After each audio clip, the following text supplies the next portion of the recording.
Hello everyone, আসসালামু আলাইকুম। আশা করি সবাই ভালো আছেন। এসটি জব নিউজ চ্যানেলের পক্ষ থেকে আপনাদের জানাই শুভেচ্ছা ও অভিনন্দন। নতুন একটি নিয়োগ বিজ্ঞপ্তি নিয়ে আপনাদের মাঝে আবারও হাজির হলাম। গণপ্রজাতন্ত্রী বাংলাদেশ সরকারের সিভিল সার্জনের কার্যালয় ময়মনসিংহ হতে 6টি ক্যাটাগরিতে মোট 261 জন জনবল নিয়োগ দিয়েছে। পদের নাম, পদের সংখ্যা এবং শিক্ষাগত যোগ্যতা, অভিজ্ঞতা এবং বেতন স্কেল নিয়ে আলোচনা করব। তবে আলোচনা যাওয়ার পূর্বে একটি রিকোয়েস্ট, যারা আমার চ্যানেলটি এখনও সাবস্ক্রাইব করেন নাই, চ্যানেলটি সাবস্ক্রাইব করে বেল আইকনটি অন করে রাখুন। চলুন কথা না বাড়িয়ে মূল আলোচনায় চলে যাই।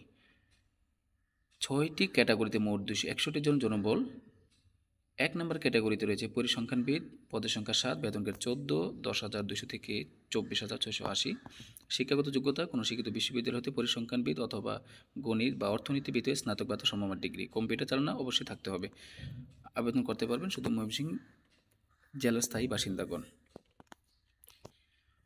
2 নম্বর ক্যাটাগরিতে রয়েছে স্টোর কিপার, পদের সংখ্যা 12, বেতন গ্রেড 16, 9,300 থেকে 22,490। কোনো শিক্ষিত বোর্ড হতে উচ্চ মাধ্যমিক সার্টিফিকেট বা সমমান পরীক্ষা উত্তীর্ণ। 3 নম্বর ক্যাটাগরিতে রয়েছে অফিস সহায়ক কাম কম্পিউটার মুদ্রাক্ষরী, পদের সংখ্যা 5, বেতন গ্রেড 16, 9,300 থেকে 22,490। কোনো শিক্ষিত বোর্ড হতে ন্যূনতম দ্বিতীয় বিভাগ বা তার সমমানের জিপিতে উচ্চ মাধ্যমিক সার্টিফিকেট অর্থাৎ এইচএসসি পরীক্ষা উত্তীর্ণ। 4 নম্বর ক্যাটাগরিতে রয়েছে স্বাস্থ্য সহকারী, সবচেয়ে বেশি, পদের সংখ্যা 231, বেতন গ্রেড 16, 9,300 থেকে 22,490। শিক্ষাগত যোগ্যতা, কোনো শিক্ষিত বোর্ড হতে উচ্চ মাধ্যমিক সার্টিফিকেট বা সমমানের পরীক্ষা উত্তীর্ণ অর্থাৎ এইচএসসি পরীক্ষায় উত্তীর্ণ প্রার্থী।